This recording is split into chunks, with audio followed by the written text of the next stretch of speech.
दोबारा कोई बात सुननी नहीं पड़ती, एक बात सुन लिया पूरा दिमाग में बैठ जाए। भारी से भारी मेहनत करने पर कभी थकावट नहीं होगी, 2-4 दिन नींद ना आवे तो आपको परेशानी नहीं होगी, क्योंकि बहुत शीतलता, बहुत धैर्य, गंभीरता, ये सब ब्रह्मचर्य प्रकट कर देता है।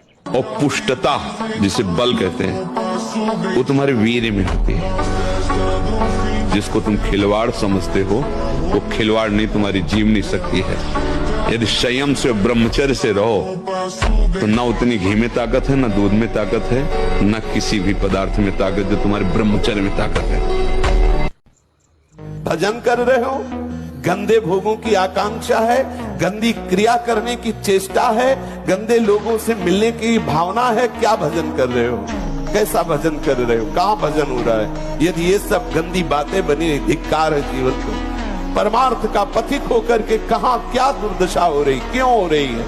भजन इतना बड़ा महान महिमा में गुरुदेव ने मंत्र दे दिया, नाम दे दिया, उपासना दे दिया, अब उसमें चित्त न लगाओ, कहो कृपा होगी तो हो जाएगा, तब तक हम विचार कर रहे हैं, गंदे आचरण कर रहे हैं। सावधान, सिंह चाहे जितना भूखा हो बिष्ठा नहीं खाता, ऐसे ही भगवत मार्ग का पथिक चाहे जितना जले शास्त्र विरुद्ध आचरण नहीं करता है। इसलिए सावधान होकर के भजन की निरंतरता और असाधन का त्याग दृढ़ नियम से चलो।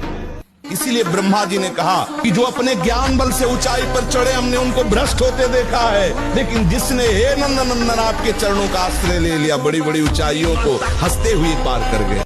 100 बार गिरे उठ, फिर खड़ा और चल और रौंद, अपने लक्ष्य को प्राप्त कर। ये गिरना और निराश होना, हताश होना, ये हमारे जीवन में नहीं।